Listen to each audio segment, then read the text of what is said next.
তো বন্ধুরা, আজকে Feni building construction YouTube channel থেকে আরেকটা ভিডিও নিয়ে এসেছি। তো যারা বিল্ডিং করবেন ভাবতেছেন, না হলে বিল্ডিং করতেছেন, আজকের এই সম্পূর্ণ ভিডিওটা না টেনে দেখার জন্য চেষ্টা করবেন।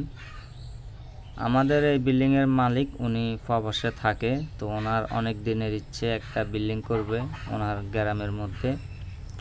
তো ওনার আশাটা পূর্ণ হয়েছে। তো আমরা এই বিল্ডিংয়ের কাজ সম্পূর্ণ শেষ করে দিয়েছি। তো উনি কিছুদিনের মধ্যে দেশে আসবে। তো আসলে সবাই শখ থাকে একটা বিল্ডিং করবে, বিশেষ করে যারা প্রবাসে থাকে ওনাদের অনেক ইচ্ছে, সবারই একটা ইচ্ছে থাকে একটা বিল্ডিং করবে নিজের মতো করে সাজিয়ে। তো অনেক সময় দেখা যায় বিল্ডিংয়ের সম্পূর্ণ কাজগুলা শুদ্ধ হয় না, অনেক সময় অনেক ধরনের সমস্যা বিল্ডিংয়ের মধ্যে দেখা দেয়, তখন হয়তো আর কিছু করার থাকে না। তো আপনারা অবশ্যই যারা বিল্ডিং করবেন ভাবতেছেন, আমাদের এই ফেনী বিল্ডিং কনস্ট্রাকশন ইউটিউব চ্যানেলটা সাবস্ক্রাইব করে বেল বাটনটা অল করে রাখবেন। আমাদের এই চ্যানেলের মধ্যে একটা বিল্ডিংয়ের যে কাজগুলা মিস্ত্রিরা বেশি ভুল করে থাকে, এই ভুলগুলা নিয়ে আমরা ভিডিও তৈরি করে থাকি।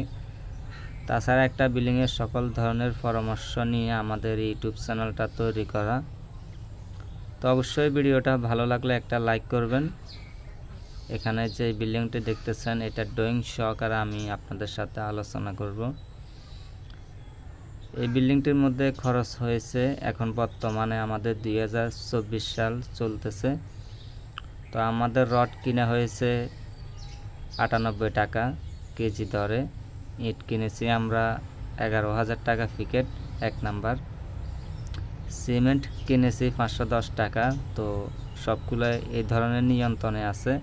তো সম্পূর্ণ বিল্ডিংটির মধ্যে খরচ হয়েছে এখন বর্তমানে 2024 সাল চলতেছে 22 লাখ টাকা, একদম সম্পূর্ণ প্রিন্ট টাইস সহকারে আমাদের 22 লাখ টাকা খরচ হয়েছে। তাছাড়া এখানে সম্পূর্ণ কিন্তু জানালাগুলা থাই গ্লাস করা হয়েছে। তো অনেক সময় দেখা যায় বিল্ডিংয়ের যদি আপনার পুরনো জায়গা হয় তাহলে খরচ একটু কম হয়, যদি নতুন জায়গার মধ্যে বিল্ডিং করেন তাহলে খরচ একটু বেশি হবে, যেহেতু আমাদের এটা পুরনো বাড়ি। তো এটা হচ্ছে বিল্ডিং ড্রয়িংটির মধ্যে রয়েছে 3টা বেডরুম, একটা ড্রয়িং রুম, একটা ডাইনিং রুম, 2টা টয়লেট, একটা কিচেন, একটা সিঁড়ি রুম। তো বিল্ডিংটির পাশ হচ্ছে 40 ফিট প্লাস 30 ফিট। তো আজকের মতো আল্লাহ হাফেজ।